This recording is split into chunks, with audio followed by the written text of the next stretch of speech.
Chapter 1, The Key to Chaos. I swear I was just trying to take a nap. That was the plan. Just one little nap before my psych class. Nothing wild. Nothing rebellious.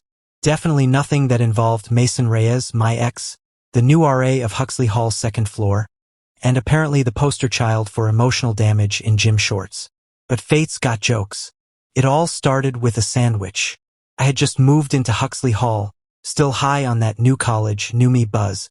My roommate was late, the room was finally quiet, and the sub from the corner deli had melted cheese that whispered promises of eternal happiness. I was mid-bite, mid-chew, when I heard the key turn in my door. I blinked. Hello! Enter Mason, shirtless, holding a clipboard, wearing nothing but a smirk and those cursed black athletic shorts that clung like they had something to prove. Noah, he said, like my name was a curse word and a punchline rolled into one. Still allergic to bed frames, I see. My mattress was on the floor. It's called minimalism. I choked on provolone. What are you doing here?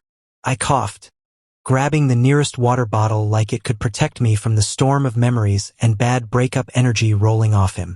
He leaned against the doorframe, still shirtless, and did a slow once-over of the room. I'm your RA. I blinked again. No, seriously. I am serious, he replied, flipping the clipboard dramatically. Mason Reyes, RA, Floor 2. Here to welcome you to dorm life and check for fire hazards, like excessive use of extension cords or unresolved sexual tension. I nearly swallowed the bottle cap. Relax, he said, grinning.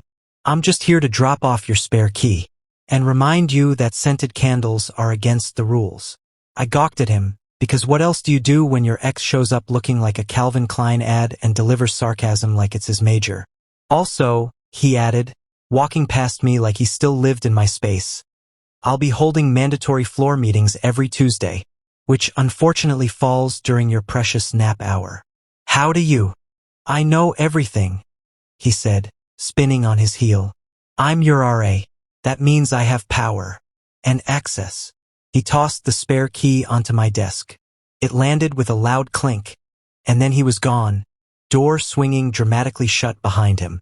I stared at the key, then the door, then my sandwich. College was supposed to be chill. Instead, I had Mason, shirtless, with keys, and a vendetta. Oh, and did I mention? The guy hates pants. Chapter 2, Floor Meetings and Flammable Tension. Tuesdays used to mean nap time, leftover pizza, and scrolling through memes in peace. But now, they mean Mason, and his loud voice, and his obsession with fire codes. I was mid-dream. Something about floating slices of pizza and Harry Styles serenading me. When the air horn blasted. Yes, an actual air horn. I jolted upright, smacked my head on the shelf above my bed, and groaned loud enough for the pigeons outside to file a noise complaint. Floor meeting. Mason's voice rang through the hallway. Mandatory. Pants optional unless you're me. I cracked my door open, and there he was again. Smug. Shirtless. Wearing those same infernal gym shorts and flip-flops like it was a beach day in Cabo instead of Chicago in late September. What the hell, Mason? I hissed, rubbing the red spot on my forehead. He smirked. Safety first. You air-horned a freshman's dream. Was it about me? He asked way too casually. Yeah, I snapped. You were eaten by a fire-breathing sloth. He winked. Kinky. The lounge was already half full by the time I shuffled in with my hoodie up and dignity trailing behind me. Mason stood front and center with a marker and a whiteboard that read, Dorm do's and don'ts, mostly don'ts. He was holding court like he was born for it. Leaning against the armrest of the couch, abs obnoxiously on display, scribbling things like, no illegal pets, and keep doorways clear of emotional baggage. Some freshman girl raised her hand. What if we accidentally light popcorn on fire in the microwave? Mason turned to her, deadly serious. You die. Laughter erupted. I tried not to smile. I failed. And, he added, glancing right at me, do not, under any circumstances, have unsanctioned sleepovers unless you want me to personally check your mattress for irregular activity. I flipped him off discreetly. He grinned like it fueled him. After the meeting, I tried to sneak back to my room, but Mason blocked me at the door. "You left your laundry in the washer last night," he said. "Very unlike you." I stared. "You went through my laundry?" "No," he said. "Your Star Wars boxers were just sitting there all sad and forgotten. I rescued them. They're on top of the dryer now." "You're welcome." He leaned in closer, voice dropping. "You always did hate doing laundry, but I liked watching you fold." "Mason," he pulled back. "Just doing my job, freshman." I glared. He winked again, and then he walked away, whistling some stupid pop song, those damn shorts clinging to every smug muscle in his legs. I slammed my door shut, breathing hard, because here's the thing. I dumped Mason, and now he's everywhere. Chapter 3: Fire Alarms and Flirting, mostly the alarms. It happened at 2:37 a.m. The fire alarm went off like it had just found out its ex started dating a yoga instructor. Sirens, flashing lights, chaos, people tripping over Crocs and screaming about their skincare routines. I stumbled out of bed, barefoot and bleary-eyed, hoodie inside out, wondering if I'd finally lost my grip on reality. Again. And of course, standing outside, clipboard in hand, was Mason, wearing the tiniest pair of sleep shorts known to mankind and a smug look that could melt steel. He saw me. He smirked. "Noah, fancy seeing you here. Love the just woke up in a dumpster look." Bite me. I would. But there are freshmen present. He held up a hand to the gathering crowd, voice commanding. "Remain calm. Do not re-enter the building." And yes, someone tried to microwave pizza rolls in foil. Again. Somebody groaned behind me. It was one time. Mason ignored them, eyes trained on me like he had laser vision. "Did you bring your emergency evacuation kit?" I stared at him. Who even has that? People who want to survive. Or impress their RA. "I'm not trying to impress you," I snapped. "Sure," he said, then leaned in. "But you could be trying harder." I rolled my eyes and turned away, heart pounding way too loud in my chest. The wind cut through my hoodie, and I realized, of course, I wasn't wearing pants. Just boxers and bad decisions. Mason noticed. "Wow, bold move. No pants during a fire drill? Are you stealing my brand now?" "Don't flatter yourself," I muttered. He leaned closer, his voice dropping. "You've got nice legs, though. Always did." I could have turned to ash right there. 10 minutes later, the fire department cleared us to go back inside, and Mason did a head count like he was leading a kindergarten field trip. I passed him, trying not to breathe in his scent. Still that stupid vanilla sandalwood deodorant I pretended not to like but totally loved. He stopped me with a hand on my shoulder. "Hey!" I turned, way too aware of how close we were. His voice dropped. "Next time there's a fire drill, you should sleep in something more flame retardant." "You mean like your personality?" He burst out laughing, low and warm and way too infectious. And for a second, we weren't exes. We were just us. Then he stepped back. "Night, freshman."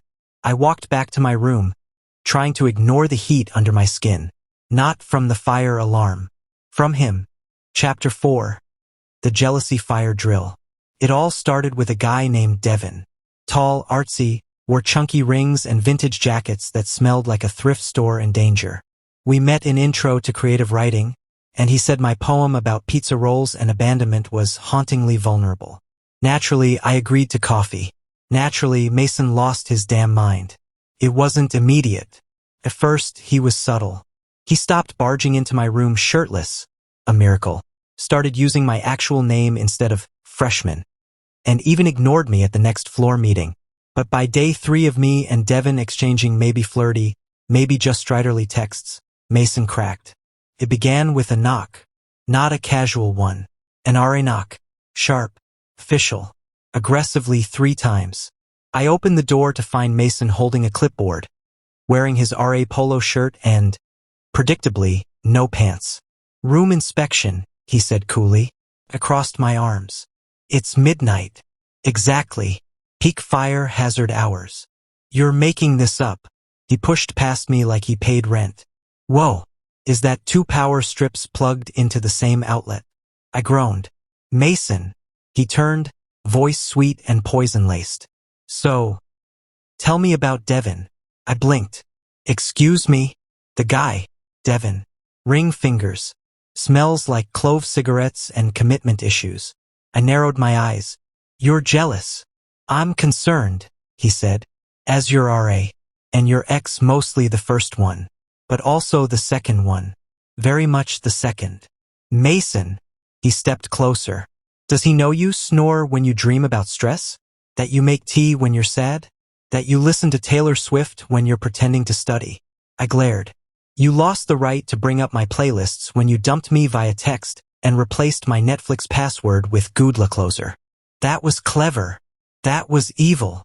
We stared at each other, breathing too fast, too close. And then it happened. Mason's hand slid behind my neck. His eyes dropped to my lips, and I should have stopped him. I should have said, "Get out." But instead, I kissed him. Hard, messy, full of all the things we never said and everything we still felt. His lips were hot, familiar, and furious. We pulled apart just as quickly, both gasping. That, I started, was a violation of RA protocol, he finished. We stood there, stunned. Then he grinned. Wanna do it again? I slammed the door in his face. But I was smiling. And maybe a little on fire. Chapter 5. Coffee, chaos, and confessions, mostly spilled lattes. The next morning, I did what any self-respecting, emotionally unstable college student would do after making out with his half-naked ex who lives down the hall. I fled. Well, okay, I hurried. But I wore sunglasses indoors and ordered an extra-large anxiety-soothing caramel macchiato with whipped cream and 3 espresso shots. So basically the same thing. Devin was already at the cafe, sitting by the window in his usual dramatic lean, flipping through a poetry chapbook like he'd just emerged from a French film. You look panicked, he said, smirking. Creative panic? Or life panic? Door number 3. My XRA tried to set my face on fire with his mouth. Devin blinked. Well, that's evocative.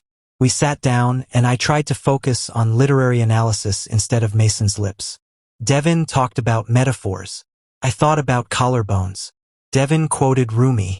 I replayed the way Mason had looked at me after the kiss, like I was gravity and he was falling. And honestly, I feel like vulnerability is your strength as a writer, Devin said, sipping his oat milk chai. Huh. He tilted his head. Where'd you go just now? I hesitated. Nowhere. Just tired. You sure? He asked, and suddenly he was leaning in, like really leaning in. Because I've been thinking, maybe we should hang out somewhere that doesn't involve metaphors. Like my dorm. Right as I opened my mouth to answer, the cafe door swung open, and in came Mason, wearing, surprise, no pants, just track shorts, and a fitted hoodie, and murder in his eyes. I stared. Devin stared. Mason didn't even blink. He walked over casually, like he'd been out for a morning jog and not clearly stalking my location via some creepy sixth sense. Oh, Mason said, real smooth. Noah. Devin. Together. How adorable. I stood up. Mason. What are you? I come here all the time, he said, sipping my favorite drink that I know he only started liking because of me. Didn't realize it was now a poetry bro hangout. Devin raised an eyebrow. You the RA? Mason flashed a tight smile. Among other things. I swear, if testosterone were flammable, the cafe would have exploded. So, Mason continued, crossing his arms and flexing entirely too much. Did you tell Devin you snore when you dream about squirrels? Or that you? Okay. I snapped. Mason, we're not doing this. You don't get to kiss me one night and show up the next day like you're auditioning for an ex-boyfriend sitcom. Devin blinked. Wait, you two were a thing, Mason said quickly. Still kind of are, depending on the hour. I dragged a hand down my face. I need a nap. Or a lobotomy. Mason leaned in, voice low and teasing. Just admit you miss me. I miss silence, I muttered. And normal RAs who wear pants. He smirked. kissed me on the cheek, and walked off, slow, smug, and far too pleased with himself. Devin looked at me. So, should we reschedule? I sighed. Yeah, maybe after my brain reboot. Because somehow, in the span of 10 minutes, my entire love life turned into a caffeinated soap opera. And the worst part? I definitely didn't hate it. Chapter 6. Closet confessions, and I mean that literally. You know that moment in life when you're stuck in a tiny janitor's closet with your ex, surrounded by mops, regret, and intense sexual tension? No? Cool. Just me then. It all started when the fire extinguisher in the hallway mysteriously went missing. Mason, naturally, made a big deal about it at the floor meeting, which he conveniently moved to right outside my door. Someone has hidden a fire extinguisher. This is a serious safety violation, he announced, shirtless. Again. I'm starting to think you hid it, I muttered. He smirked. Are you accusing your RA of misconduct? I'm accusing you of being allergic to shirts. He winked. Fair. After the meeting, and an awkward side hug from a guy who definitely only came to stare at Mason, I found myself roped into helping with the investigation. Translation. Mason lured me into a supply closet on the second floor to search for clues. Spoiler. There were no clues. Only darkness, heat, and Mason accidentally locking the door behind us. Oh no, he said, clearly not sorry. You did that on purpose. He shrugged. Maybe the universe did it. Who's to say? I turned, bumping into a broom and almost knocking over a bucket. This is insane. What's insane is you pretending we didn't kiss. I froze. Mason moved closer, the dim emergency light casting shadows across his face. You can pretend you're over it. Over me. But I know you, Noah. Better than anyone. You don't get to do this, I whispered. You ended things. You ghosted me for 3 weeks, then dumped me over text. I know, he said softly. And I was a complete idiot. Silence. Just our breathing. My heart thudding like a bass drum. Then why? I asked, eyes stinging. Why push me away? Only to show up in my life again half naked and full of sass. Because I was scared, he admitted. Scared of how much I felt for you, how much I still feel. Being RA was supposed to be a reset, a way to focus. But then I saw your name on the roster. He laughed, bitter. I almost asked for a transfer. You should have. I whispered because it hurt. Still did. He reached out, brushing his fingers down my arm. But I didn't, because part of me hoped maybe I could fix things. And kissing me without asking was part of the fix? That was spontaneous strategy. I groaned. You are unbelievable. And then, I don't know what came over me. I yanked him by the shirt and kissed him again. It wasn't gentle. It wasn't soft. It was angry, hot, confused, real. When we broke apart, breathless and tangled up in mop handles, he whispered, Still mad? Yes, I said, but now also mildly turned on. He grinned. We're making progress. Just then, a knock came from outside. Hello? Is someone stuck in there? It was the building manager. Mason panicked. Say nothing. Is that the RA? The voice asked. Are you in there with a student? I elbowed him. That's your karma. We were let out 15 minutes later, both disheveled and suspiciously flushed. Mason held the door open for me, smirking. You know, he said, closets aren't so bad once you make out in one. I shoved him playfully, but I was smiling, because damn it, I wasn't over him. Not even close. Chapter 7. Laundry, lies, and a little bit of lint rolling. I wasn't avoiding Mason. Okay, maybe I was. But in my defense, I was also avoiding feelings, which are basically the same thing. That whole closet debacle had turned my brain into static noise. My lips still tingled. My heart was doing a weird jazz rhythm. And I needed a place to hide. Enter the basement laundry room. The forgotten land of mismatched socks, the hum of overworked dryers, and the distinct scent of detergent and desperation. I loaded a mountain of laundry into the machine and stared at it like it owed me emotional clarity. "Wow," said a voice behind me. "Didn't realize we were air drying all our regrets today."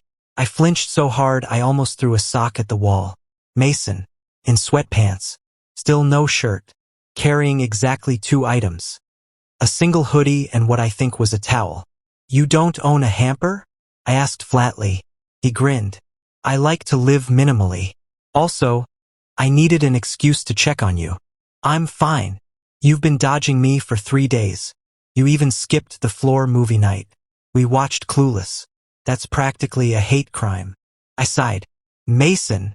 He leaned against the dryer, arms crossed, looking way too good for someone doing 0 laundry. "I get it," he said. "What happened in the closet, and the coffee shop, and okay, the hallway stare down, it's a lot. You think. But I'm not here to confuse you," he added. "I'm here to be honest." I paused, arms full of damp t-shirts. "Go on then, be honest." He took a deep breath. "I still love you." Silence. The dryer behind me beeped. I blinked. You can't just say that during laundry. That's like emotional whiplash in sweatpants." He stepped forward, dropping his laundry on top of mine like some twisted metaphor. I didn't handle things well. I was scared of messing it up. But walking away, that was the biggest mess of all. I stared at him. "You dumped me. Over text. Using a GIF. It was the crying SpongeBob. That felt appropriate." We both cracked. Me laughing, him looking sheepish. And just like that, the air changed. Softer. Warmer. Like freshly tumbled towels. "You hurt me, Mason," I said, quieter now. "And part of me wants to slam a dryer door on your face. I deserve that. But another part of me," I met his eyes, "still wants you." He moved closer. "Then let me prove I'm worth the second chance." And this time, when he kissed me, it wasn't rushed or heated or desperate. It was gentle, steady, like a promise folded into cotton. We pulled apart just as the basement door opened and someone gasped, "Oh my God." I asked that the RA? Mason casually waved without looking. "Laundry's wild tonight," he murmured. I laughed, my head against his shoulder. For once, I didn't feel confused, just warm. Chapter 8. Floor gossip and fire alarms, both equally loud. Let me tell you something about college dorms. Secrets spread faster than mono. The morning after the laundry room makeout that shall not be named, I woke up to a knock on my door. Not a normal knock.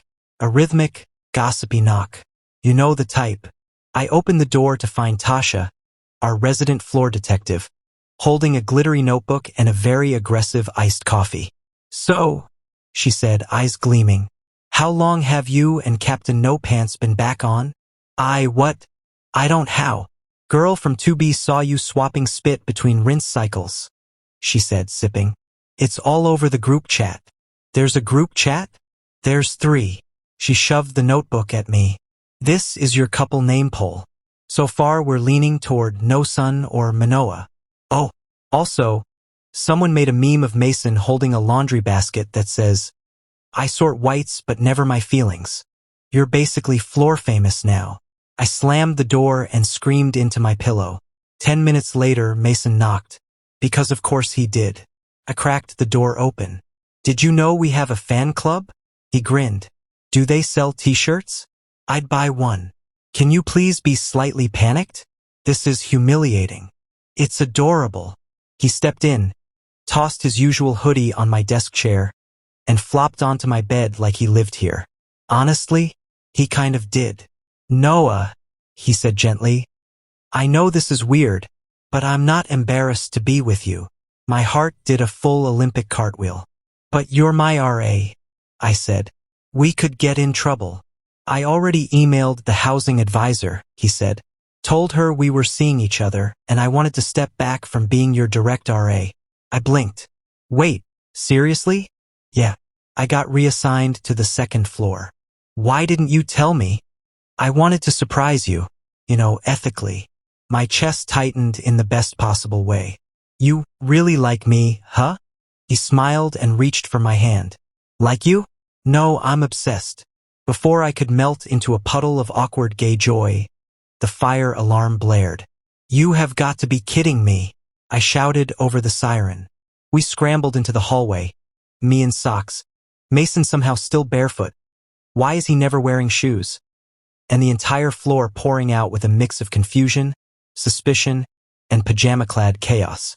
Is this another check for fire hazards? Someone yelled. No, Mason yelled back.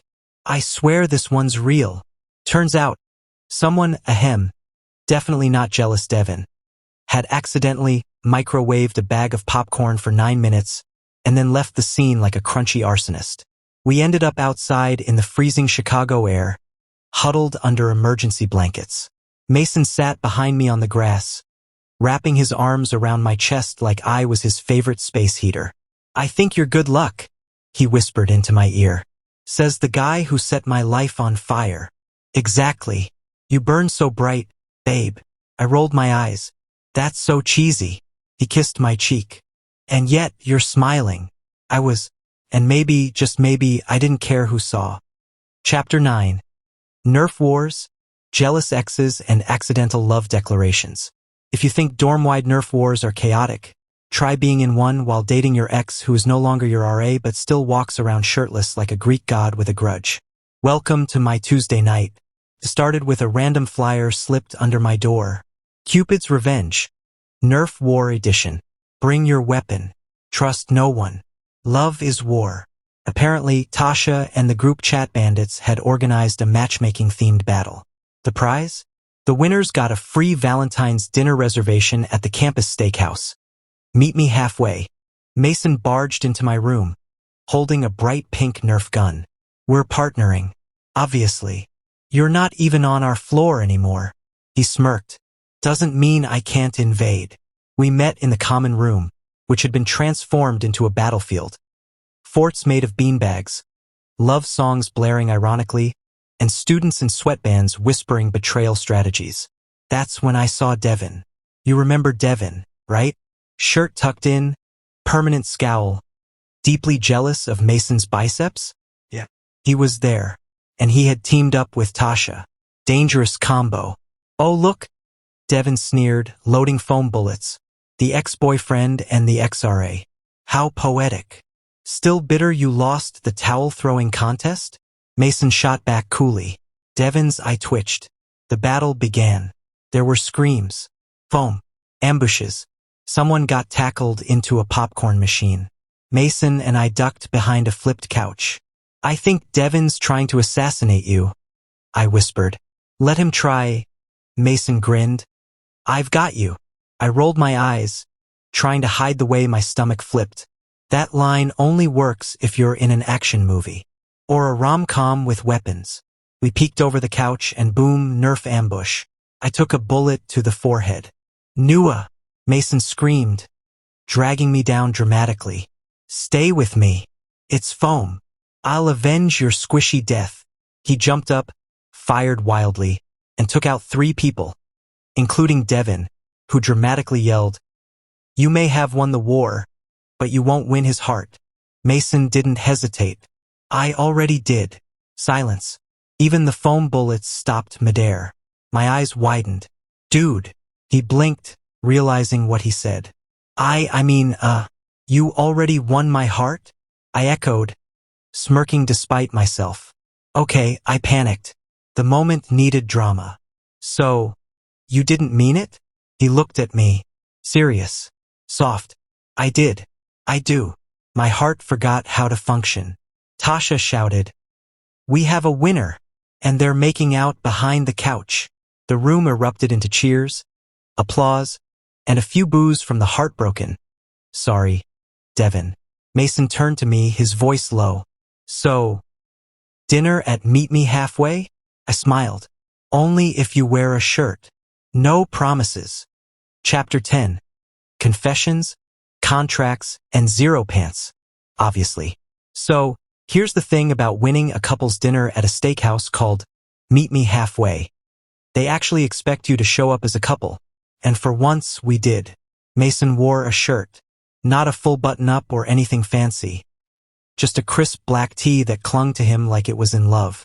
I wore the one nice sweater I owned that didn't smell like communal dryer sheets. We looked kind of like a rom-com poster. We sat in a corner booth under a red neon heart that buzzed every time someone kissed, which was often, because this place was clearly run by unhinged matchmaking majors.